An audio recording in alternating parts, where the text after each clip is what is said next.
आपके अनुसार भारत के इतिहास को कौन सा वंश सबसे ज्यादा गौरवान्वित करता रहा है? 10 किले 12 किले। हम हरियाणा पंचायत साइड जाते तो कहते हैं मेरे पास 100 किले हैं, 10 किले हैं, 50 किले। 112 और 100 में क्या डिफरेंस है? Dial 100, dial 112।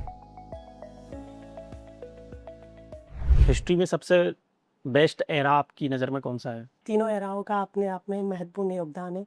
मेरी दृष्टि से जो प्राचीन काल के कुछ शासक रहे उन कौन से? जैसे सम्राट अशोक हम्म, और मिड पीरियड, हर एक काल के कुछ चुनिंदा, मतलब एक व्यक्तिगत काल ना होके सर मुझे कुछ कुछ पार्ट्स हर काल के अच्छे लगे। आपके अनुसार भारत के इतिहास को कौन सा वंश सबसे ज्यादा गौरवान्वित करता रहा है? स्थापत्य की दृष्टि से यदि बात की जाए तो प्राचीन काल, लेकिन जो योगदान दिया है कॉलोनियल पीरियड में हम बात की जाए तो निश्चित रूप से वो देश की राष्ट्रभक्ति को दिखाता है, वो प्रदर्शित करता है। तो जो मॉडर्न पीरियड है। आपने प्राचीन काल से स्टार्ट किया फिर मॉडर्न पीरियड पे पहुंच गए, कोई एक काल नहीं है सा? अच्छा, कोई भी एक शासक बताएं जो आपकी दृष्टि से सबसे बेहतर शासक रहा हो।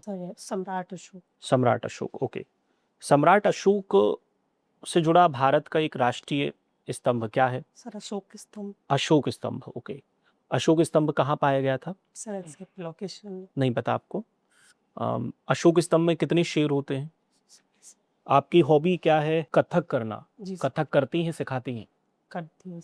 करती हैं आप, ओके। भारत में कितनी शास्त्रीय नृत्य को मान्यता प्राप्त है? मिनिस्ट्री ऑफ कल्चर द्वारा 8 शास्त्रीय नृत्यों को मान्यता प्राप्त हुई है। ओके, कौन कौन से? सर भारत के उत्तर पार्ट की बात की जाए तो कथक, दक्षिण भारतीय राज्यों में कथकली, मोहिनीअट्टम, भरतनाट्यम, मणिपुरी, उड़ीसी, सतरिया। ये तो 7 हुए। 8 हुई। 8 हो गए? जी सर। अच्छा ठीक है। सत्रिया कहाँ पे चलता है? सर असम। असम में चलता है। और कथक कहाँ की पहचान है? उत्तर भारतीय। कथक करते समय तत्कार क्या होता है? सर पैरों की जो गति होती है, पैरों के माध्यम से जो मुद्राएं की जाती हैं वो तत्काल। ओके। आपकी हॉबी पुलिस प्रशासन में कैसे कार्य की है, बताएं। सर जो कथक होता है वो प्रारंभ से ही एक गति का नृत्य होता है, बीच बीच में उसमें संतुलन होता है। तो कहीं ना कहीं जैसे डिसीजन मेकिंग की यदि पुलिस प्रशासन में बात की जाए तो कहीं कहीं हमें बहुत तथ्यों को ध्यान में रखते हुए भी डिसीजन लेना पड़ता है। कहीं पे पेस बना के जो क्रिटिकल सिचुएशन होती है वहाँ पे थोड़ा सा एनालाइज करके पैनिक जैसी सिचुएशन में भी जल्दबाजी ना करते हो। सो सर पूरा ये जो नृत्य होता है वो कहीं ना कहीं बैलेंस स्पीड को ध्यान में रखते हुए होता है। अच्छा, उसी प्रकार डिसीजन मेकिंग में इसका use ओके। होता है। आपने यहाँ लिखा है कि आप पहले से पटवारी हैं, सिलेक्शन हो चुका है आपका पटवारी में। तो अभी पदस्थ हैं किसी जिले में? विदिशा में जी पदस्थ सर। हैं आप, तो पटवारी का अनुभव भी होगा आपको। आपने MPLRC के बारे में सुना है? जी सर। पढ़ा है उसके बारे में? जी सर। पढ़ा है। कब का आया है MPLRC? किस ईयर का था? सर 1969। 1969 का है। श्योर हैं आप? जी सर। MPLRC में डिप्टी कलेक्टर के बारे में कहाँ पे बताया गया है, कौन से सेक्शन में? एग्जैक्ट सेक्शन मुझे। राजस्व विभाग की हायरार्की बताएं जिला स्तर पे। सर अगर निचले क्रम से बात की जाए तो जिले स्तर पे सबसे नीचे जो रहते हैं वो पटवारी, उससे ऊपर रेवेन्यू इंस्पेक्टर, नायब तहसीलदार, तहसीलदार, SDM and district ADM and DM district level. ठीक है, ओके। MPLRC के बारे में और क्या जानते हैं आप? पटवारी का जिक्र है कहीं MPLRC में? सर पटवारी के कर्तव्यों एवं दायित्वों का कुछ कुछ वर्णन है और साथ ही जो प्रक्रिया है उसके जो कार्यों का निर्वहन वो कैसे करेगा, क्या क्या कार्य करेगा, इनका वर्णन मिलता है। ये सारी चीज़ें मिलती हैं। तो इसके बारे में आप जानती हैं कौन से सेक्शन में, पर्टिकुलर कौन से सेक्शन में पढ़ने को मिलता है? सर स्पेसिफिक सेक्शंस तो नहीं पता, लेकिन किन किन सेक्शंस में क्या क्या कार्य है ये ट्रेनिंग के दौरान हमें अवगत ओके, कराया गया। ठीक। आप चंदेरी से बिलोंग करती हैं। जी सर। चंदेरी में सबसे फेमस क्या है जिसे यूनेस्को हेरिटेज साइट्स में रखा गया है? चंदेरी साड़ी में। चंदेरी में भी कुछ मूवियों की शूटिंग हुई है। एक बहुत फेमस मूवी है जो बनी थी चंदेरी के किले पे। एक कहावत भी है, कहानी भी है जो मूवी बनी थी रिसेंटली। सर एग्जैक्टली मूवी का नेम मुझे याद नहीं है अब।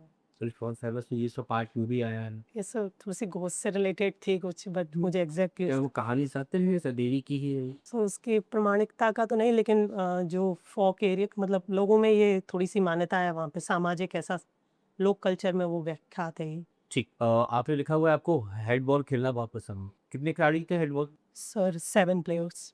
7 प्लेयर्स हो। श्योर? यस। आपने खेला है कभी नेशनल स्तर तक? जी सर। एकड़ बड़ा होता है, बीलो बड़ा होता है? एकक। और हेक्टेयर? हेक्टेयर सबसे बड़ा। अच्छा, आपने किले सुने? किले ऊपर 10 किले 12 किले। हम हरियाणा पंचायत साइड जाते तो कहते हैं मेरे पास 100 किले हैं, 10 किले हैं, 50 किले। सॉरी सर नहीं सुना उस साइड। ठीक। Last question. अगर आपको RI या एसआई में से चुनना होगा, क्या चुन?